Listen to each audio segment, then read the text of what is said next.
আপনার জীবনে কি এমন কোনো মুহূর্ত এসেছে যখন সব ছেড়ে দিতে মনে চেয়েছে, যখন মনে হয়েছে কেন করব, কিসের জন্য এত কষ্ট? সব পরিশ্রম, সব স্বপ্ন মাটিতে মিশে যাচ্ছে। আপনি জানেন কি, পৃথিবীর সবচেয়ে বড় যোদ্ধাও একদিন ঠিক এই অনুভূতিতে মাটিতে বসে কাঁদছিলেন। তার নাম অর্জুন। মহাভারতের সেই অর্জুন, পৃথিবীর শ্রেষ্ঠ ধনুর্ধর, যিনি ইন্দ্রের সাথে যুদ্ধ করেছেন, যার তীর কখনো লক্ষ্যভ্রষ্ট হয়নি। সেই অর্জুন কুরুক্ষেত্রের যুদ্ধক্ষেত্রে ধনুক ফেলে দিয়ে কাঁদছিলেন। কেন? সত্যিকারের কারণটা কি ছিল? আজকের ভিডিওতে আমরা সেই প্রশ্নের উত্তর খুঁজব, শ্রীমদ্ ভগবদ্গীতার প্রথম অধ্যায় ধরে। আর আপনি দেখবেন অর্জুনের সেই সংকট আর আপনার জীবনের সংকট আসলে একই। কল্পনা করুন, খ্রিস্টপূর্ব ৩,০০০ বছর আগে হস্তিনাপুরের বাইরে কুরুক্ষেত্রের বিশাল মাঠ। একদিকে পাণ্ডবদের সেনা, অন্যদিকে কৌরবদের সেনা।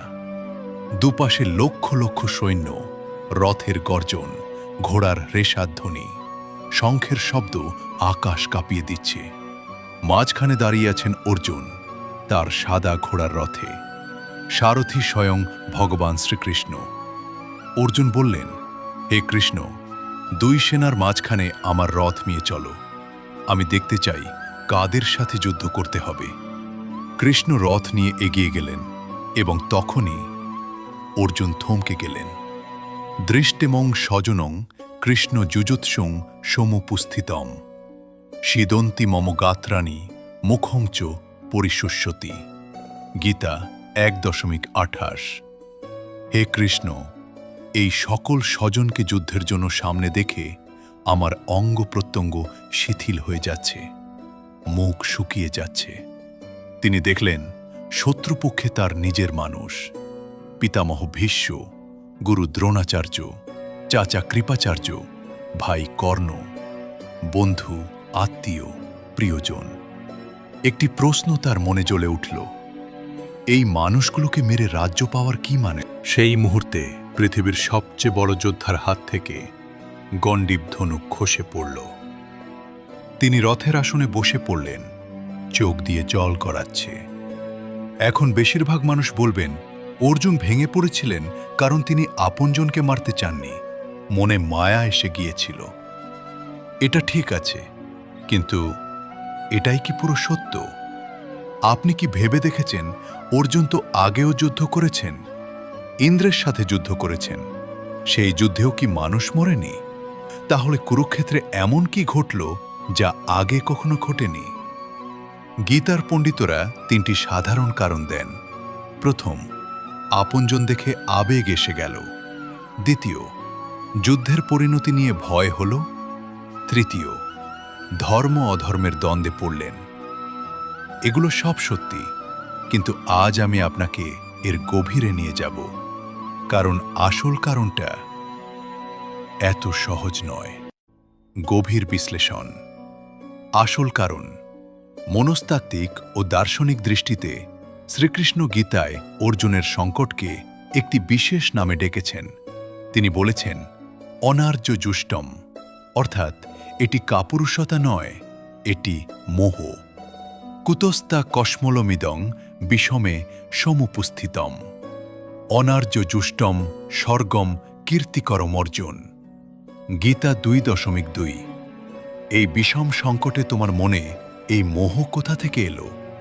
এটি মহাপুরুষদের আচরণ নয়, স্বর্গের পথ নয়, কীর্তিকর নয়। লক্ষ্য করুন, কৃষ্ণ বললেন মোহ, আবেগ নয়, ভয় নয়, মোহ। মোহ মানে কি? মোহ মানে বিভ্রম, নিজেকে সঠিকভাবে না চেনা। অর্জুনের আসল সমস্যা ছিল, তিনি ভুলে গিয়েছিলেন তিনি কে। এই কথাটা একটু মনে রাখুন। অর্জুন নিজেকে ভেবেছিলেন একজন পুত্র, একজন শিষ্য, একজন বন্ধু, একজন ভাই। কিন্তু তিনি ভুলে গিয়েছিলেন তিনি আসলে একজন আত্মা, শরীর নন, সম্পর্ক নন। এই ভুলটাকেই বলে অহংকার, শরীর বা মনকে নিজের পরিচয় মনে করা। এখন আসুন মনস্তাত্ত্বিক দৃষ্টিতে দেখি, আধুনিক মনোবিজ্ঞানে এটাকে বলে আইডেন্টিটি ক্রাইসিস, পরিচয়ের সংকট। আমরা সবাই একসাথে অনেক পরিচয় বহন করি। আমি বাবার ছেলে, আমি স্ত্রীর স্বামী, আমি বসের অধীনস্থ, আমি বন্ধুদের বন্ধুই, বন্ধুদের বন্ধু। যখন এই পরিচয়গুলো একে অপরের বিরুদ্ধে দাঁড়িয়ে যায়, আমরা ভেঙে পড়ি।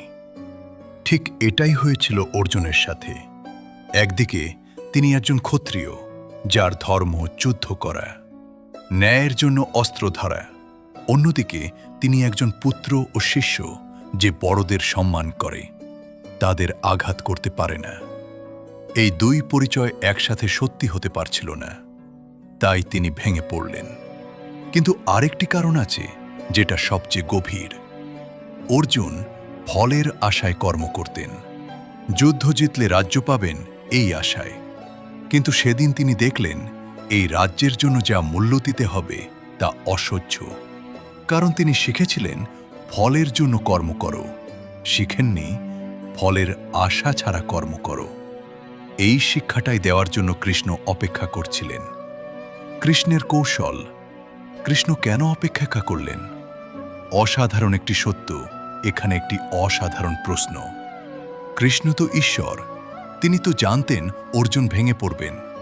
তাহলে আগেই কেন গীতার জ্ঞান দিলেন না?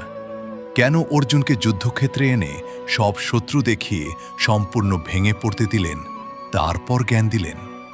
কারণ জ্ঞান তখনই গ্রহণ করা যায় যখন মানুষ নিজের অহংকার ছেড়ে দেয়। যতক্ষণ অর্জুন ভাবছিলেন আমি শ্রেষ্ঠ যোদ্ধা, আমি জানি কি করতে হবে, ততক্ষণ কৃষ্ণের কথা তার মাথায় ঢুকত না। যখন সম্পূর্ণ ভেঙে পড়লেন, মাটিতে বসে কাঁদলেন, বললেন আমি জানি না কি করব, তুমি বলো। তখনই শিষ্য প্রস্তুত হলেন।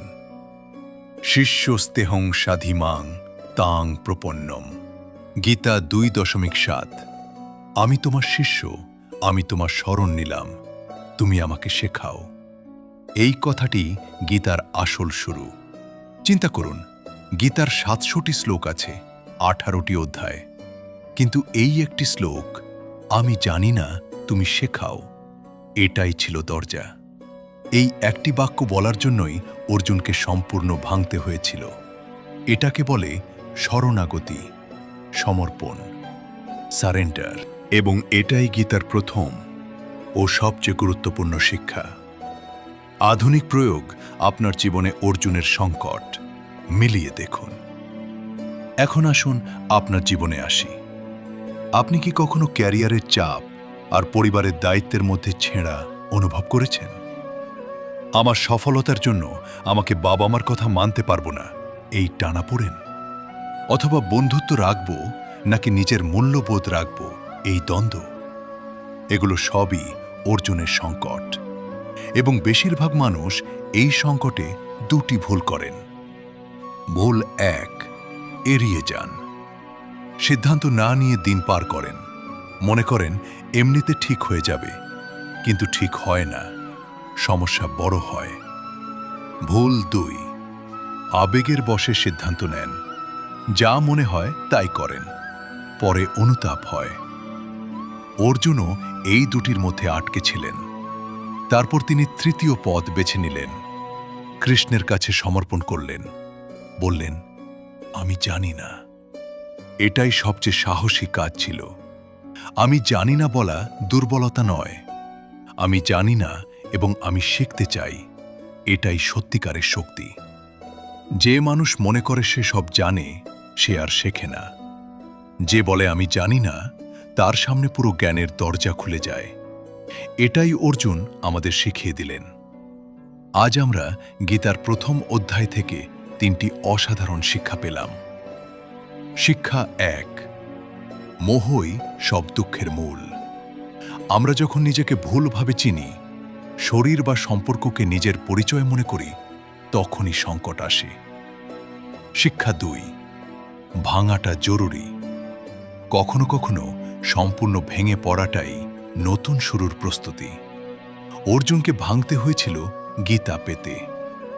শিক্ষা 3, আমি জানি না বলুন। এই 3টি শব্দ জ্ঞানের দরজা খুলে দেয়। অহংকার ছাড়লে শিক্ষা আসে। এই 3টি শিক্ষা আজই আপনার জীবনে প্রয়োগ করুন। যে সংকটে আছেন, একবার জিজ্ঞেস করুন নিজেকে, আমি কি মোহে আছি? আমি কি আসলে কে তা ভুলে গেছি? উত্তরটা হয়তো সেখানেই লুকিয়ে আছে। আজকের ভিডিও কেমন লাগলো কমেন্টে জানান। একটাই প্রশ্ন রেখে যাচ্ছি, আপনার জীবনে কি এমন কোনো সংকট আছে যেখানে আপনি অর্জুনের মতো আটকে আছেন? নিচে লিখুন। যদি এই ভিডিও আপনার কাছে মূল্যবান মনে হয়, লাইক করুন এবং বন্ধুদের সাথে শেয়ার করুন। সাবস্ক্রাইব করুন, বেল আইকন প্রেস করুন। প্রতি সোম, বুধ ও শুক্রবার নতুন ভিডিও আসে। আগামী বুধবার আসছে একটি শর্টস ভিডিও, মাত্র 60 সেকেন্ডে গীতার সেই অমর শ্লোক নৈনং ছিন্দন্তি শস্ত্রাণি এর গভীর অর্থ।